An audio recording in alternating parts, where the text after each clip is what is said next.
ஒரு அழகான விலங்கு காட்சி சாலையில ஒரு பெரிய யானையும் ஒரு குறும்பு குரங்கும் வாழ்ந்துட்டு இருந்துச்சான்.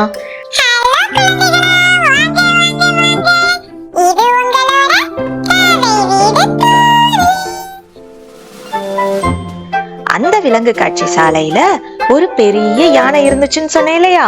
அந்த யானை ரொம்ப அமைதியானதா, அன்பானதா, நல்ல குணமுள்ளதா இருந்துச்சான். ஒவ்வொரு நாளும் அந்த யானைக்கு சாப்பாடு வைப்பாங்களாம்.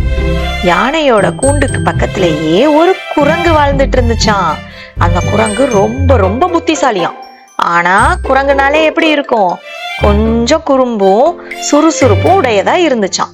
ஒவ்வொரு நாளும் இந்த யானைக்கு வைக்கிற உணவை அந்த குரங்கு திருடிட்டு ஓடியே போயிடுமாமா.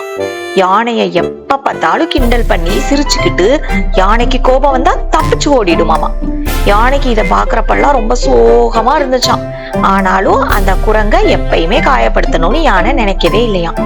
ஒரு நாள் இந்த குரங்கு இந்த மாதிரி உணவை திருடிட்டு ஓடுறப்ப பார்த்தா வழியில நிறைய சின்ன சின்ன பறவைங்க இருந்துச்சான்.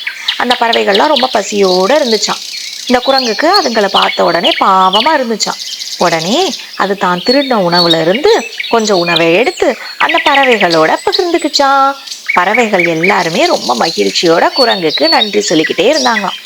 ஆனா கூட நம்ம குரங்குக்கு திருடுறது தவறுன்றது புரியவே இல்லை. அதுக்கப்புறம் தினம் தினம் அது திருடிட்டு வர்ற உணவு எல்லாத்தையுமே இந்த பறவைகளுக்கு பகிர்ந்துக்க ஆரம்பிச்சுச்சான். ஒரு நாள் அந்த குரங்கு திரும்ப யானையோட உணவை திருடிட்டு ஓடுறப்ப வழுக்கி கீழே விழுந்துருச்சான். அந்த கூண்டோட கம்பி குத்தி குரங்குக்கு ரொம்ப காயமா ஆயிடுச்சான். அதோட கால்ல ரொம்ப வலி இருந்துச்சான். அதால நகரவே முடியலையாம். குரங்கு அழுகுறத கேட்ட யானை மெதுவா பக்கத்துல வந்துச்சான். குரங்குக்கு ரொம்ப பயமா போயிடுச்சான். போச்சு போச்சு, இந்த யானை நம்மள தண்டிக்கதான் போகுது அப்படின்னு நினைச்சுச்சான். ஆனா யானை ஒண்ணுமே சொல்லாம அமைதியா குரங்க பாத்துக்கிட்டு இருந்துச்சான். அப்ப இந்த பறவைங்க எல்லாம் அங்க பறந்து வந்துச்சான். யானை கிட்ட போய், யானையண்ணா ப்ளீஸ் ப்ளீஸ், குரங்க நீங்க தண்டிச்சிடாதீங்க. எங்களுக்கு பசிக்கிறப்பெல்லாம் அது எங்களோட உணவெல்லாம் பகிர்ந்துக்குச்சு. அது எங்களோட நண்பன் அப்படின்னு யானை கிட்ட கெஞ்சினாங்களாம். யானை உடனே சொன்னுச்சான், நான் யாரையுமே காயப்படுத்த விரும்பல, எல்லாருமே நல்லவங்களா இருப்போம் அப்படின்னு. பறவைகள்லாம் குரங்கோட காயத்தை பார்த்த உடனே குரங்கால நடக்க முடியாதுன்றத புரிஞ்சுக்கிட்டு குரங்க அப்படி லாவகமா தூக்கிட்டு போயிடுச்சான். குரங்கோட காயங்கள் எல்லாம் சுத்தம் பண்ணுச்சான். இலையையும் மூலிகையையும் கொண்டு வந்து அந்த புண்ணுக்கு மருந்து போட்டுச்சான். கொஞ்ச நாள்லயே குரங்கு நல்லா குணமடைஞ்சிருச்சான்.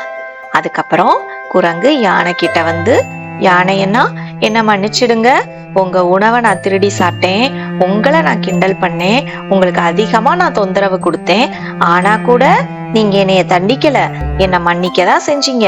இப்பதான் நான் பண்ணது தப்புன்னு எனக்கு புரியுது. நம்ம நல்லது செஞ்சா நமக்கு நல்லதுதான் நடக்கும். அதனாலதான் பறவைகள்லாம் எனக்கு உதவி பண்ணாங்க. நம்ம கெட்டது பண்ணா நமக்கும் கெட்டதுதான் நினைக்கும். அதனாலதான் உங்க உணவை திருடிட்டு போறப்ப நான் விழுகிற மாதிரி ஆயிடுச்சு அப்படின்னு சொல்லி மன்னிப்பு கேட்டுச்சான். யானையும் சிரிச்சுக்கிட்டே பரவாயில்ல விடு தம்பி அப்படின்னு சொல்லிடுச்சான். அந்த நாள்ல இருந்து குரங்கு யார்கிட்டயுமே திருடுறது கிடையாது. எல்லாருக்குமே உதவி செய்ய ஆரம்பிச்சிருச்சு. தனக்கு கிடைக்கிற உணவை எல்லாரோடையும் பகிர்ந்துக்கவும் ஆரம்பிச்சிருச்சான். குரங்கு, யானை, பறவைகள் எல்லாரும் ரொம்ப நாள் அவங்க எல்லாரும் சேர்ந்து மகிழ்ச்சியா வாழ்ந்தாங்க.